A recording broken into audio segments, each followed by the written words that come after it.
Bienvenidos al curso de cálculo vectorial y entonces continuamos desarrollando algunos ejemplos de regla de la cadena. Este video lo vamos a dedicar a eso, ¿no? A realizar algunos ejemplos concretos de cómo se aplica la fórmula de regla de la cadena, especialmente en su forma matricial. Entonces, un primer ejemplo, supongamos que estamos considerando dos funciones, f definida de R3 en R, g definida de R3 en R3.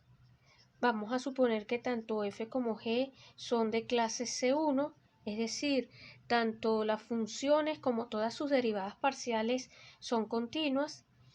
Y vamos a considerar la composición.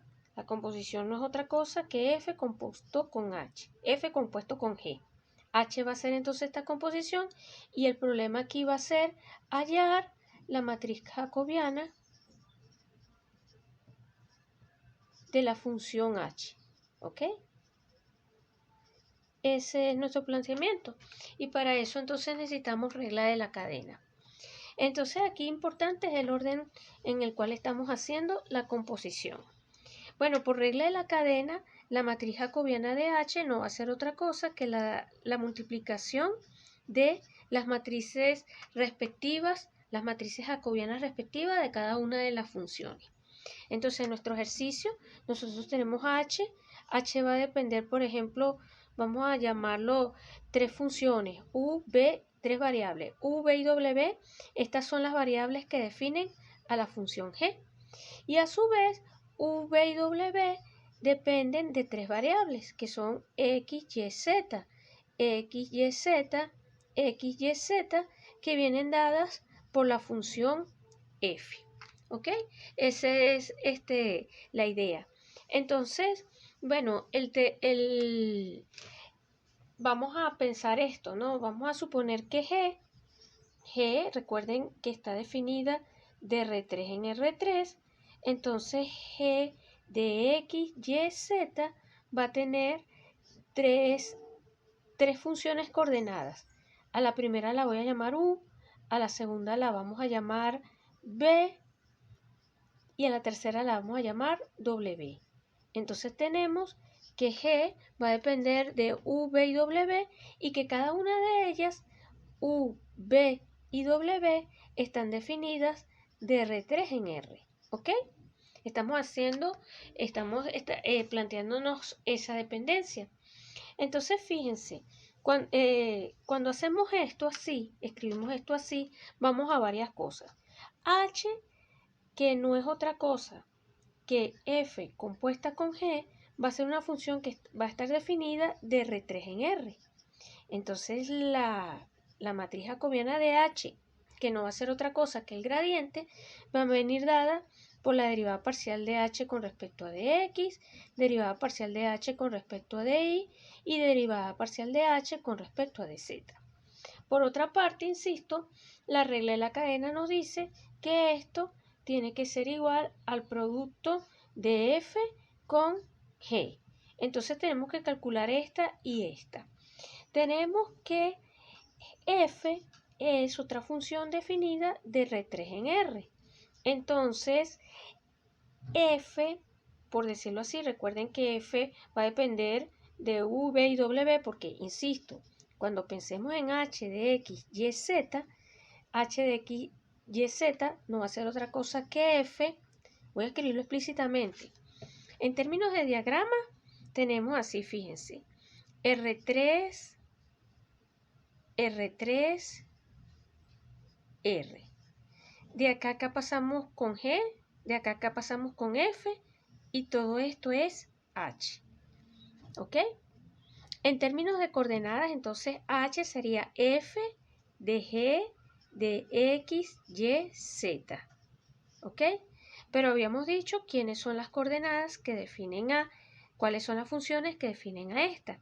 Entonces eso sería F evaluado en U de X, Y, Z, V de X, Y, Z y W de X, Y, Z. Esta sería nuestra composición en términos de las variables, ¿no? Entonces, expresando esto de esta forma, ¿ok? ¿Cómo serían las derivadas? O sea, ¿cómo nos quedaría esto en términos matriciales? Como sabemos que dH no es otra cosa que dF por dG, tenemos que entonces plantearnos esto. ¿Quién es dF y quién es dG? Entonces, dH va a ser igual a la derivada de f, pero la derivada de f la expresaríamos así: derivada de f con respecto a du, derivada de f con respecto a db, derivada de f con respecto a dw. Esta sería df, ¿ok?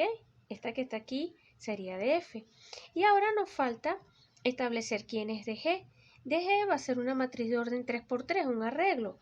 Y entonces aquí nos quedaría derivada de u con respecto a dx, derivada de b con respecto a dx, derivada de w con respecto a dx.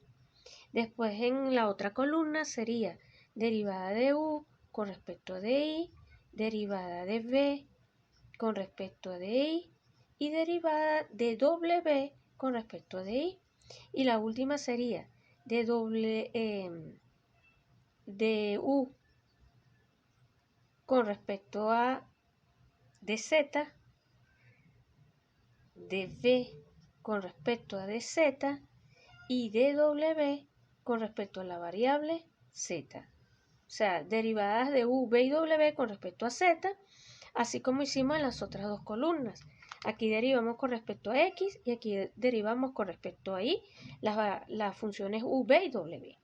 Esta es la matriz jacobiana de la función g.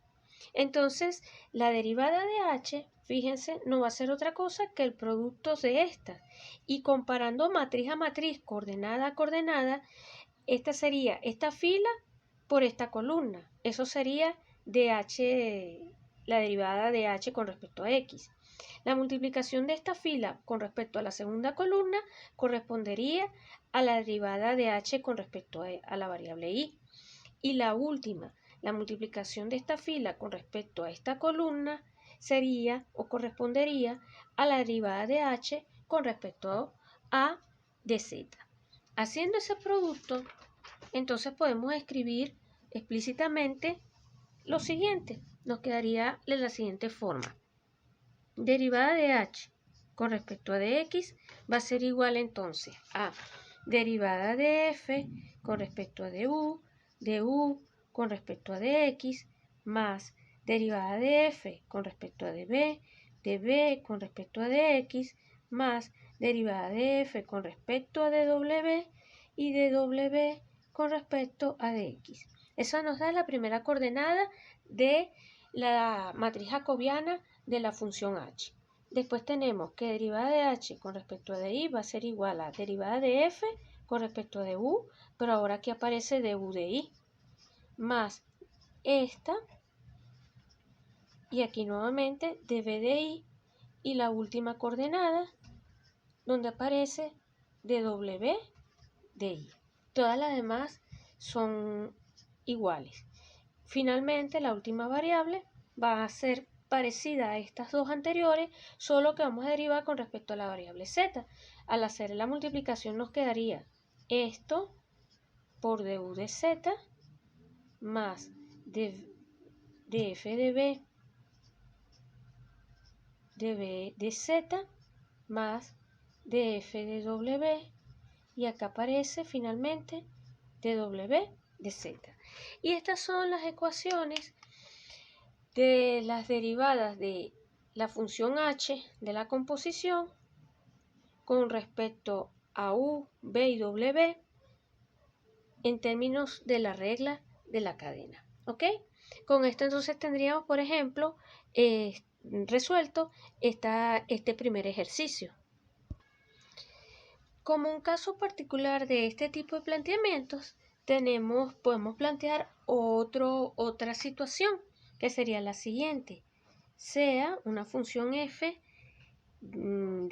definida, por ejemplo, de R3 en R. Vamos a suponer que f otra vez es un campo escalar Y supongamos que en ella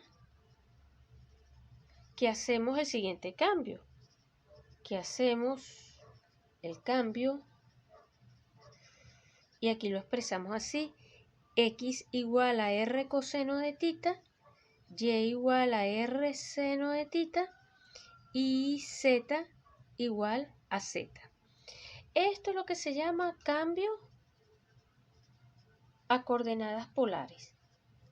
En algunos ejercicios de geometría e integración es útil introducir el cambio a coordenadas polares para simplificar las cuentas, ¿no? Entonces tenemos esto, en donde ahora a cada punto x, y, z, yo le voy a asignar un punto de coordenadas r, tita, z. Por lo general lo que ocurre cuando se hace el cambio de coordenadas polares es que, supóngase que estamos acá en el espacio y tenemos un punto de coordenadas x, y, z, este punto va a depender ahora primero del z, o sea, de la altura z con respecto al eje, con respecto a la tercera coordenada, de la distancia r que hay desde el origen a donde está ubicado el punto, y con respecto, si imagínense que hacen una proyección en el piso, con respecto al ángulo tita. Acuérdense que este es el de las x, este es el eje de las y. Bueno, entonces con respecto al ángulo tita que forman aquí abajo en este piso. Esos serían coordenadas polares. Dicho de una manera muy rápida, estamos entonces introduciendo este cambio a coordenadas polares y queremos simplemente, cuando hacemos este cambio, hallar, si hacemos este cambio, la pregunta es, que hacemos el cambio y denotando W igual a f de x, y, z, hallar la derivada de W con respecto a dr, la derivada de W con respecto a dθ y la derivada de W con respecto a dz. Ese sería el planteamiento. Entonces fíjense que aquí nuevamente es regla de la cadena, porque estoy haciendo una composición de f con este cambio. Nosotros podemos, repito, este cambio pensarlo como una función g definida de R3 en R3, tal que a cada par x, y, z le asigna r tita z bajo estas ecuaciones. ¿Ok? Entonces, nuevamente, aquí haciendo el argumento análogo al que hicimos ahorita, podemos pensar esto, ¿no? Que la derivada de W con respecto a dr va a ser igual a ¿qué cosa? A la derivada de W con respecto a dx por la derivada de x con respecto a dr, más la derivada de W con respecto a di y la derivada de i con respecto a dr, más la derivada de W con respecto a dz y la derivada de z con respecto a dr. Eso nos daría la primera coordenada, ¿ok? De nuestra matriz jacobiana de la función W pensada como la composición. Ahora, la derivada de W con respecto a dθ nos quedaría derivada de W con respecto a dx, derivada de x con respecto a dθ, más derivada de W con respecto de i, derivada de i con respecto a dθ, más derivada de W con respecto a dz y otra vez de z, pero ahora con respecto a dθ. ¿Ok? Y finalmente la derivada de W con respecto a dz va a ser derivada de W con respecto a dx, derivada de x con respecto a dz. Aquí tengan cuidado porque aquí el z prácticamente en la tercera variable z lo estoy volviendo a enviar, la imagen de z vuelve a ser el mismo, es la identidad. Entonces aquí z va a aparecer dos veces y tienen que tener cuidado de no confundirse. Entonces de W de x de z, de W con respecto a de i con respecto a dz y finalmente de W con respecto a dz y de z con respecto a sí mismo, de z con respecto a dz. ¿Ok? Vamos a ponerlos así. Entonces, aquí hay un poquito de abuso de notación, pero bueno, este sería nuestro sistema en donde cada una de estas es la derivada de la composición y aquí de este lado aquí hemos aplicado regla de la cadena. Recuerden que, por ejemplo, particularmente en este ejercicio, lo que se plantea así porque tenemos que W depende ahora de X, Y, Z, ¿verdad? Esta es a través de nuestra función F. Pero después cada una de ellas las hacemos depender a través de nuestra aplicación G de R, tita y Z, de R, tita y Z, de R, de tita y de Z. Y yo quiero la derivada de esta en función a las que tengo aquí abajo. Y eso se calcula, o sea, las derivadas van a ser de esta manera. Ahora fíjense un detalle, pero volvemos a rescatar las ecuaciones. X igual a R coseno de tita, Y es igual a R seno de tita y Z es igual a Z. Entonces, cuando nosotros derivemos, por ejemplo, voy a cambiar la notación para hacerla más ligera. La derivada de X con respecto a R, ¿qué va a dar? Aquí nos va a dar coseno de tita. La derivada de Y con respecto a R nos va a dar seno de tita. Y la derivada de z con respecto a r nos va a dar 0. ¿Ok? Por otra parte, aquí apretadito, de estas mismas tres ecuaciones, deducimos que x de tita no va a ser otra cosa que la derivada de coseno es menos seno, menos r seno de tita. Y de tita, la derivada de y con respecto a de tita, por ejemplo, esta que está aquí, la estoy escribiendo acá, no va a ser otra cosa que r coseno de tita y la derivada de z con respecto a tita va a ser 0, ¿ok? Y aquí apretadito, vamos a ver si la puedo escribir aquí chiquitico, vamos a tener que la derivada de z con respecto a x vale 0, la derivada de y con respecto a z vale 0 y que la derivada de z con respecto a dz, con respecto a ella misma, vale 1. Entonces, dado este cambio, calculando cada una de las derivadas porque las tengo explícitas, podemos cada una de ellas sustituirla en cada una de estas expresiones y ¿qué vamos a obtener? Al sustituir esto de aquí abajo, al sustituir todas estas aquí en cada una de todas estas expresiones, entonces vamos a concluir lo siguiente. Podemos expresar que la derivada de W con respecto a dr va a ser igual a ¿qué cosa? A coseno de tita por la derivada de W con respecto a dx más seno de tita por la derivada de W con respecto a y. La otra se cancela. Después, la segunda derivada no va a ser otra cosa que menos r seno de tita, la derivada de W con respecto a dx, y acá quedaría más r coseno de tita, la derivada de W con respecto a y. Y la última variable, esta que está acá, de W de Z, va a quedar exactamente igual a ella misma, porque esta fue la identidad. Aquí prácticamente no se introdujo ningún cambio de variable, ¿ok? Entonces nos quedaría expresada de esta manera.